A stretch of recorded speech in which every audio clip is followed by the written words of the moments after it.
morning, hello and welcome back to Sew What If I Sew. I'm Jess and this is my channel all about sewing, dressmaking and all things stitch related. So today I am bringing you a very exciting collaboration with the Rag Shop yet again, because I adore Steph from the Rag Shop, and when she asked me to write a guest blog I said yes, I'd love to. Let's do something autumnal and cozy, and then I thought with what we decided to make, I'd vlog it as well, because this is a proper tried and tested make for me, this pattern. I will be on to my third one with this collaboration, and I love them, but I realised I've done a reel on them, but I've never actually spoken about them properly. I've never done a sew along or, you know, any form of additional video or blog content. So I thought, what not? Steph and I have also bonded over our love of this garment. I am of course talking about the Mylen sweatshirt from Closet Core. Now I have made the hoodie version in pink rose alpine, which is on screen now. I am wearing the sweatshirt version, so I move the fabric off my lap. Here we go. This is in black French terry. It's not the neatest thing I've ever sewn. I literally sewed it because I was cold, but I love it. It's so comfy. It's slightly cropped, so it is really nice, and I've made the cuffs and neckband of the same material. This French terry was from the Sewist fabric shop, who I've linked below. And it was gifted actually, because I wrote a review of them completely independently and then received this in the post as a surprise, which was very sweet. So anyway, I am making another one of these, and the fabric for this, I've marked it as a paid partnership because I've been paid in fabric to do the project. So here we go. Pattern I'll be making view A here. So no elastic waist, no hood. So just the standard sweatshirt like the one I'm wearing, but with a little difference. So firstly, let's talk about main fabric. Here it is. It's a super like puffy, cozy red sweatshirting fabric. It's really fuzzy on the inside, so soft. I think it's like a proper sweatshirting rather than my last one was like a rose alpine fleece back sweatshirt, whereas this is sort of standard puffy sweatshirting. I've linked the fabric below, and it's a lovely bright brick red colour, which I'm super excited. I love this colour, and I think it really works with my new blonde hair actually. I really like it. So I'm going to be using this. However, for the collar and the cuffs, I'm going to be using some ribbing. Now, firstly, can we appreciate how well matched this is by Steph, considering they were bought like separately. They weren't bought to match, I don't think. So look at that match, it's amazing. And here it is. I've never used ribbing before. For anyone who doesn't know what ribbing is, if I hold it up, you can't really see it because of the fabric colour. It's a knit that is a tube when you get it, like this. See if I can show you this in the camera. It's smooth on the inside and sort of textured on the outside, and it has a lot of stretch, like not much up and down stretch, but a lot of side stretch. So it's a two-way stretch fabric, and it's generally used for cuffs, for necklines, because it stretches better with the garment and it's easier for people to put on. So I've never used it before. The fact it comes as a tube is somewhat of a surprise to me, but I'm very, very excited to see how this goes. Yeah, I am going to need to do a little bit of work on how to use it, and we'll learn that together. So I'll write, because I barely do these anymore and I really need to do them more, but they're so time consuming. I'm going to write in my guest blog a proper tutorial of how to use ribbing as well.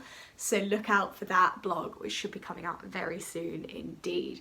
So in terms of notions, I don't need anything else except thread, and in my stash, yet again, very lucky, I found an exact match that was just in my stash. I've used half of it, so I need to get some more, but hopefully we should be able to do most of the project, and this is Gutermann 156.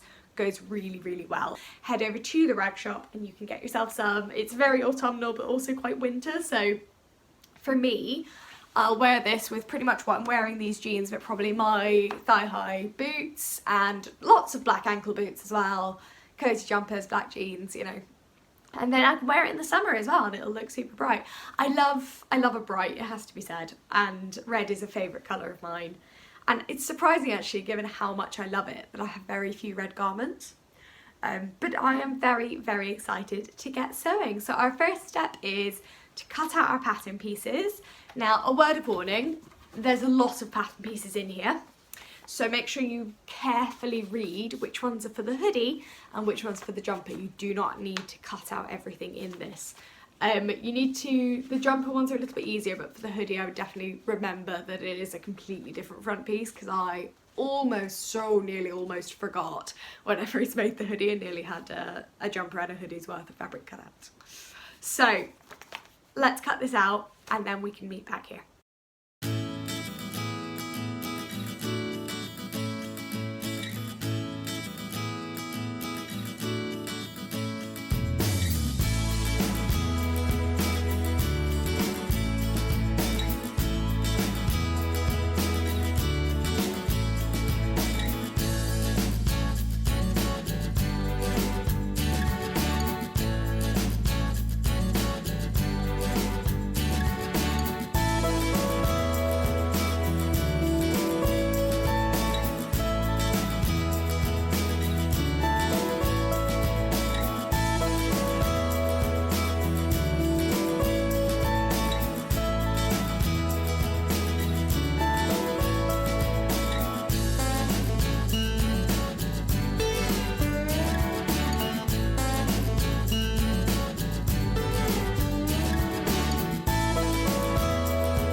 So all of our pieces have been cut out. You may notice I'm working from the living room today because I have a day off and Adam is working, so he used to work in the office.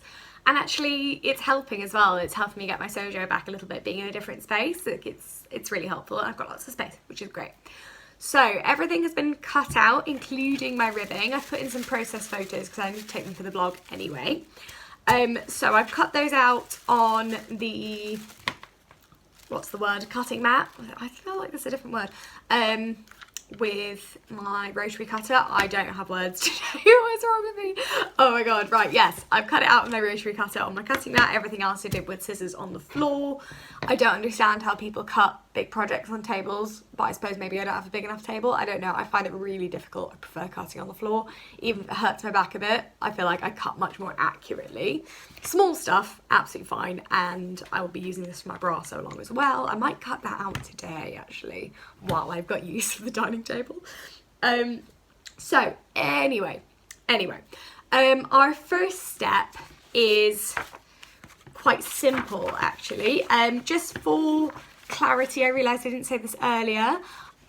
This is US sizing in, sorry, the brightness is terrible. That is just not going to focus. It's US sizing, so I'm making I think an 8. I think was what I chose to make in the end. Those are the finished garment measurements. What did I make? Yes, I made an 8. So I have no idea what that is in British sizing at all. Or maybe this is. No, it must be American because it goes down to a 0. And I've made it like that. I could possibly have got away with a size smaller, but this is the 8 I'm wearing now. You can see it goes out quite wide, but it's so comfortable, so I've chosen to make that instead. The size chart shows the 8 as a 35 bust with 33 high bust, which is, I'm a 31 high bust and a 36 bust, so I figured that was kind of a nice comfortable medium.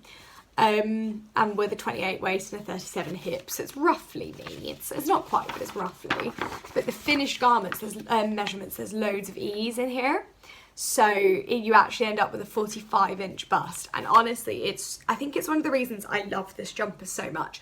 Often with sweatshirts, I struggle. If they're too fitted and not stretchy enough in terms of the fabric, then I find that my bust is really limited and it's uncomfortable to reach. So in sweatshirts, I will always size up, and I love how much reach I've got. This is cropped anyway. So it's definitely a win, I'd say. I'm really comfortable. I think with the hoodie, I might size down next time. But with the sweatshirt, I'm very, very happy with the 8. So anyway, I was going to say what the first step is. So this is a very simple sew. It's really not difficult. And our first step is we're going to attach the back yoke to the back of the jumper with a nice zigzag stitch. One of the things I also love about the instructions, although closet core pattern pieces I don't rate because I find how many you cut, etc. writing very, very small, I think their instructions are really good, generally anyway. So we're going to follow the A and B instructions because we're making the sweatshirt. and we're going to use a zigzag now somewhere in here, and I forget where, but somewhere it says how long a zigzag you should use. And I think it's a 3-2, and then there's a wider one we use later. Oh, here it is, yeah, stitch types. So it differentiates between, you can use a double needle for top stitching and for the neckband. I don't have a double needle, so I won't be. But the medium zigzag it recommends is 3 wide, 2 long, and the narrow zigzag 1.5 wide and 2.5 long. Like, I think that's a really, really useful bit of instructions actually, and I think more people should have that for jersey and zigzags, especially for beginners. So we're going to zigzag, and then I will top stitch everything down. I don't know if you can see, no, because this jumper's black, but there's a lot of top stitching in all of the seams which help them lie flat, which I'm a big fan of. So let's get going.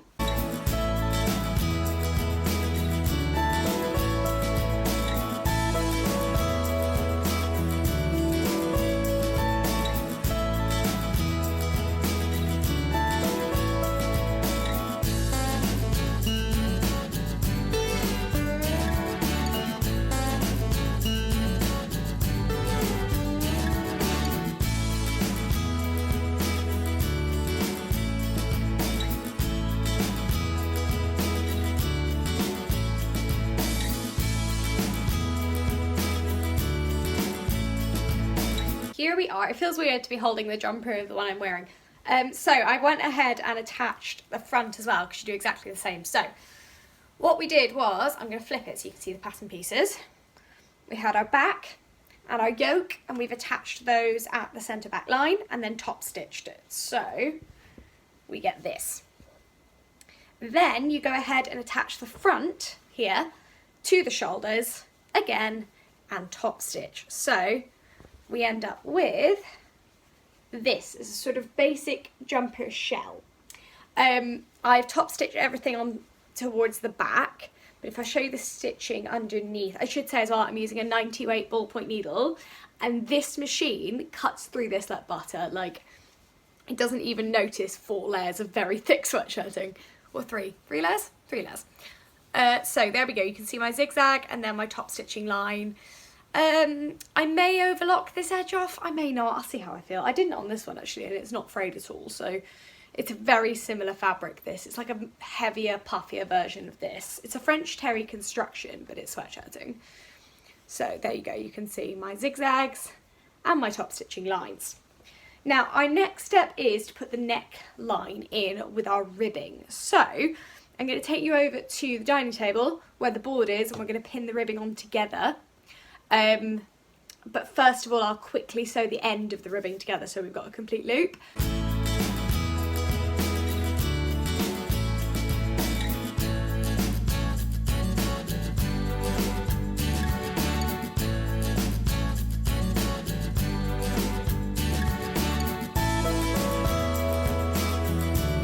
Here we are at the sewing machine. I have pinned on my ribbing neckband, which we did over at the desk. I have lots and lots of pins because it stretches a lot.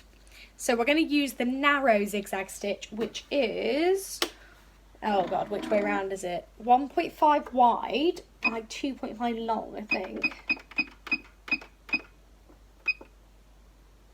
And we're going to sew that on the machine with a small zigzag stitch, and we're going to sew it, I think, at a 3/8, so 1 centimetre. So that we get a decent sized neckband. With this, I accidentally sewed it at 1.5 and it was definitely too small. So we're going to do that at 1 centimetre.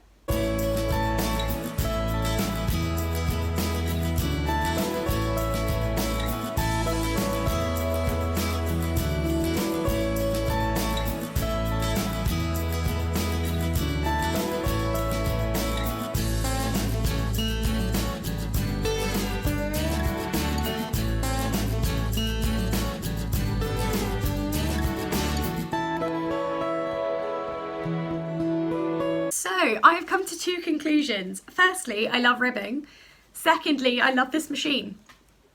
This is, without doubt, the best neckband I've ever put in to anything. So I did the tiny little zigzag, and then I have top stitched it around the edge. There are no buckles, there's no, like, you can't see it as much on this one because it's black. But the neckband on this is an absolute mess.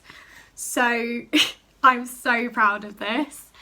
Oh, I'm so happy with this. This is excellent. So I'm really chuffed. I'm going to take some photos and I'm going to break for lunch quickly, but this has been exactly what I needed today.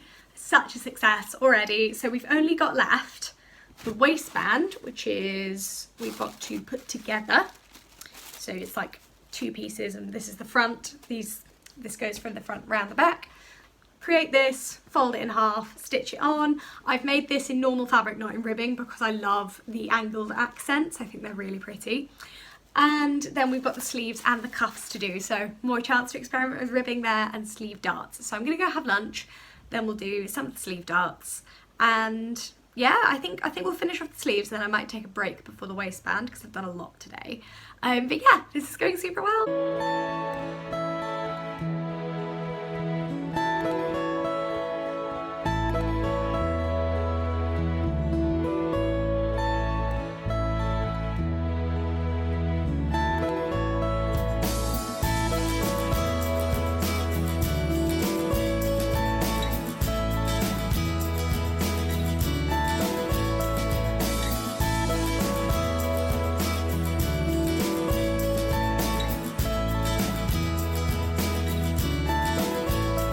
Darts have just been sewn in. The top one is a little shorter, and that's how it's meant to be. Although they don't look like that on camera, maybe if I hold it. Yeah, there you go. So the top one is shorter, the bottom one's longer. These sleeve darts are actually, that's why I've kind of paused to talk to you guys, are one of my favourite features of this pattern, because they give a really nice shape on the elbow. If I sort of, they go on the, you'd think they go on the inside, outside, but they don't. They actually go on the inside edge here. You can't really see them again because my jumper's back. I should have worn my pink one. So they go on the inside edge and provide like a really nice amount of sleeve volume, and I'm a big fan. So the next step is to put this is the front sleeve. We're going to attach the back sleeve so we end up with a sleeve.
So the cuffs are in my sleeves. I'm so happy with this, honestly. Ribbing is, I know some patterns you have to change the pattern pieces to work with ribbing. This is not one of those patterns. You can just cut out exactly the same pattern piece and use it. Look at that, I'm so chuffed. So just for your guys' awareness, the darts sit on the inside. I'm gonna put this on over the one I'm wearing. So it goes like that. Obviously it doesn't fit great over another jumper, but there we go. So our next step is to take our full jumper inside out and insert the sleeves exactly as you would normally insert a sleeve. So you just create the sleeve and then pop it in like so, stitch it round, and it will all fit beautifully. So let's do that quickly and then we'll be on to the waistband and then we're done.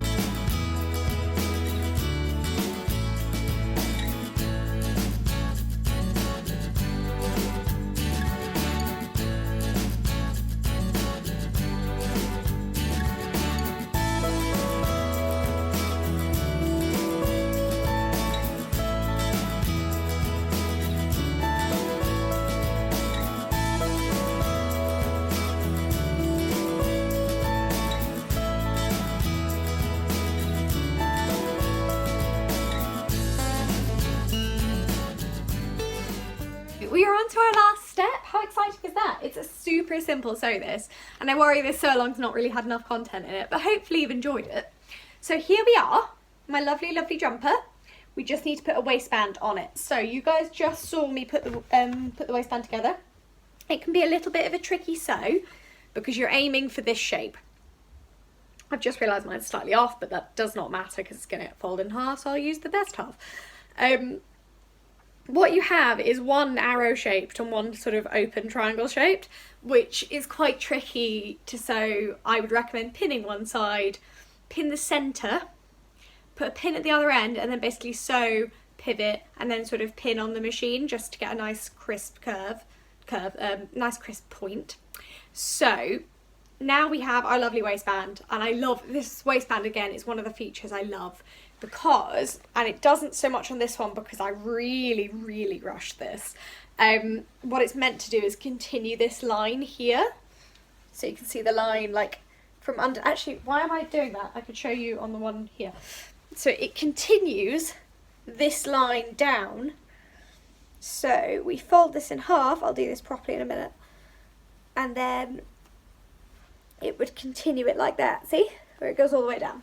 So this is a gorgeous waistband. So what we're going to do is we stitch it together like we have, and then we do a little slit at the top corner, at the point. Why can't I say the word point today? What's wrong with me? And then we're going to flip it over, fold it in half like so. I would recommend pinning it so that like when you attach it both now and like when you fold it in half and when you attach it to the jumper, I would recommend pinning it at the seam lines, otherwise they get slightly off and it's really annoying. So let's pop a pin in there. There we go. Oh, we're so nearly there, guys. So there will also be a blog that comes out at the same time, which is exciting. So I'll talk a lot more about using ribbing and, you know, about this pattern generally. But I also just thought it's nice to do a sew along. It is a simple pattern, but you know, it is also, I'd recommend it as like a fairly beginner stretch pattern to make something that feels very professional on. Like my pink hoodie, but when I did the VUC, the hoodie version, I've had so many people ask me where that's from, and that's a really nice feeling because it looks very professional. I think sweatshirts was something I was ignoring because I was like, oh, I can't possibly make one myself, and now this is my third and I love it. It's a fabulous pattern and it's great for those of us with curvier dimensions or larger busts. It's a fab pattern. So I am now going to pin this on and then stitch it on, and then we're done.